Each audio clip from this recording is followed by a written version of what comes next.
La desesperanza inunda la franja. En las últimas 48 horas han muerto 29 niños y ancianos de hambre, según las autoridades gazatíes. En menos de un año han perdido la vida más de 900 bebés. Netanyahu tacha de antisemita el asesinato de 2 trabajadores en la embajada israelí en Washington. Y va más allá. Free Palestine is just today's version of Heil Hitler. Compara el grito de Palestina libre proclamado por el atacante con el saludo nazi Heil Hitler. El gobierno israelí acusa a los líderes europeos de incitar al antisemitismo, algo que el responsable de los asuntos exteriores francés tacha de absurdo. Mientras, Alemania, el país europeo más cercano a Israel,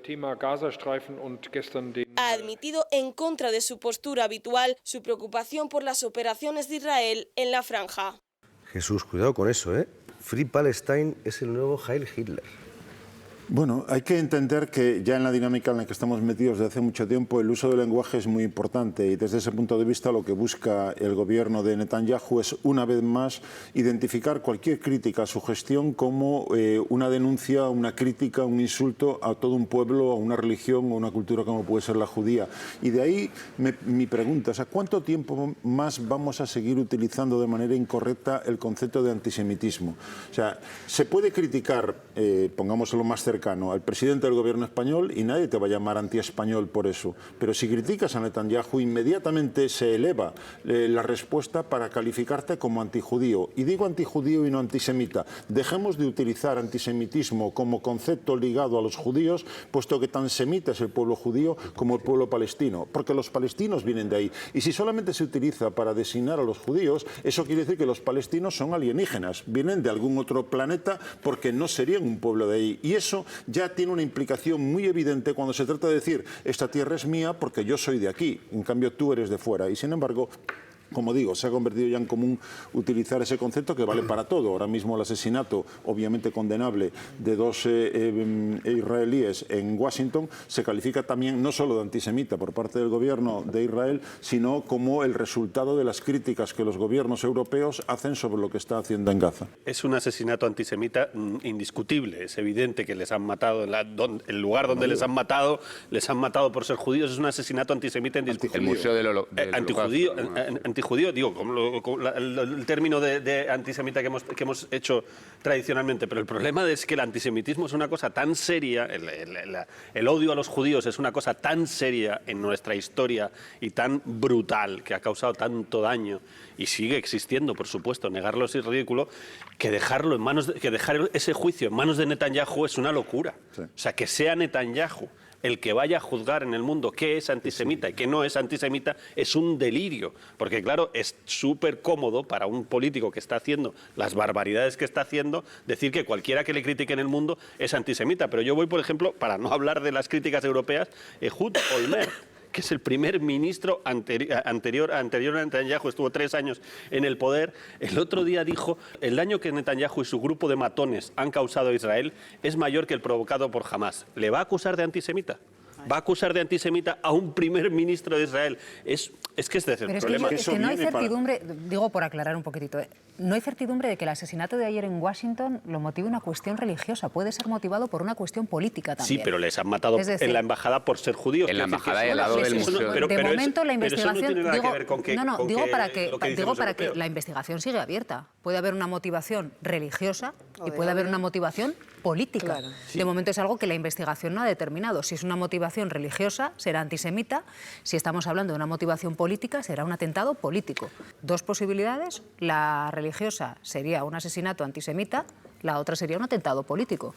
Gravísimo en cualquiera de las dos cosas. Sí. Si te fijas en aquellos ciudadanos israelíes que se movilizan con fotografías de niños palestinos asesinados criticando a su primer ministro, o si te fijas en los mismos ciudadanos israelíes que hacen viajes diarios en los que van cerca de la Franja de Gaza a observar la masacre en directo y volver a sus casas satisfechos. Los dos son ciudadanos israelíes. Pero recordemos siempre que Benjamín Netanyahu, Smotrich Smotrich y Ben-Gvir son gobernantes legítimos, han sido elegidos por los israelíes. Por lo tanto, ese es el resultado de un estado de opinión que tiene Israel a día de hoy y que evidentemente hay israelíes que critican la ocupación del territorio palestino, hay israelíes que critican a Netanyahu porque entienden que su reforma judicial lo que busca es blindarse personalmente frente a la acción de la justicia, pero no son masa crítica suficiente para cambiar la situación actual. Luego, desde ese punto de vista, tenemos que asumir claramente que hoy, porque uno puede jugar con las encuestas como quiera, la mayoría de los ciudadanos israelíes apoya activamente. Si no recuerdo mal, ayer era un 13% el no sabe y un 53% el a favor de matarlos de hambre, sin más. Y esa es la realidad. Lo cual no quiere decir que todos los israelíes tengan la misma opinión, pero es el resultado de esa diversidad de opiniones. Yo, Jesús, creo que es que hay un problema con las palabras y creo que hay gente que está jugando con ellas. Ustedes saben que no todos los judíos son israelíes. Hay judíos en España, no tienen nacionalidad israelí. Pero es que no todos los israelíes son judíos. El 20% de los israelíes, 20% de la población, son palestinos que estaban allí antes de 1948. Ciudadanos de segunda categoría. Ciudadanos de segunda categoría. Son israelíes, pero no son judíos. Vamos a avanzar un paso más. Hay judíos que están dentro de Israel, que son israelíes y que son antisionistas. También existe, digo, porque Israel no es un todo. Y ya vamos a rizar el rizo. Es que hay israelíes que son judíos, pero no semitas, porque vienen, por ejemplo, de Polonia. Con lo cual, vamos a empezar a definir lo que es un israelí por lo que es israelí, que es una nacionalidad y no una religión, porque yo creo que eso nos va a ayudar a, dentro del debate, Jesús, separar el grano de la paja, ¿no? No, y es necesario hacerlo. O sea, pensemos que hay alrededor, se estima, de unos 20 millones de judíos en el mundo. De ellos, solo 8 millones viven hoy en Israel. Todo eso supone también el fracaso de ese sueño sionista de crear un Estado solo para los judíos. Es el único Estado del planeta.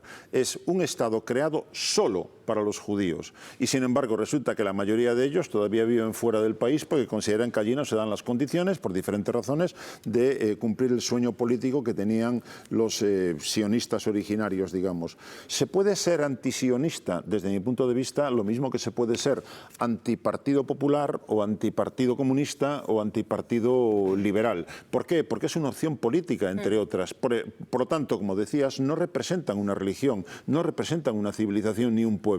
Es una opción política tan criticable como cualquier otra. Y sin embargo, otra vez, se trata de juntar todo para que, como decíamos al principio, cualquier crítica a la acción de un gobierno concreto sea calificada como crítica, denuncia o insulto a un pueblo entero. Es decir, cuando nosotros decimos, lo digo por el comentario que he hecho antes, que tiene una motivación religiosa, es porque las víctimas serían judías, pero pueden ser israelíes y no tienen por qué ser judíos.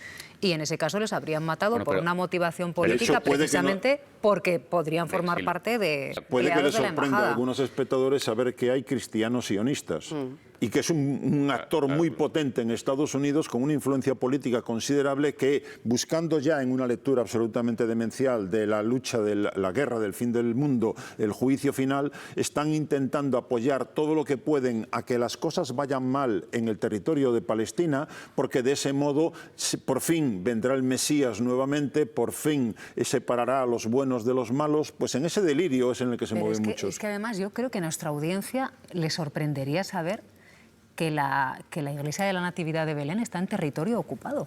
Sí, está en la Palestina ocupada. Y es son, decir, por lo tanto, y son cristianos. Árabes cristianos. Son palestinos árabes, son cristianos y viven bajo la ocupación israelí. Es que yo creo que todos estos matices, muchas veces en los medios de comunicación, lo hacemos así a trazo grueso, pero la Iglesia de la Natividad de Belén está en territorio ocupado.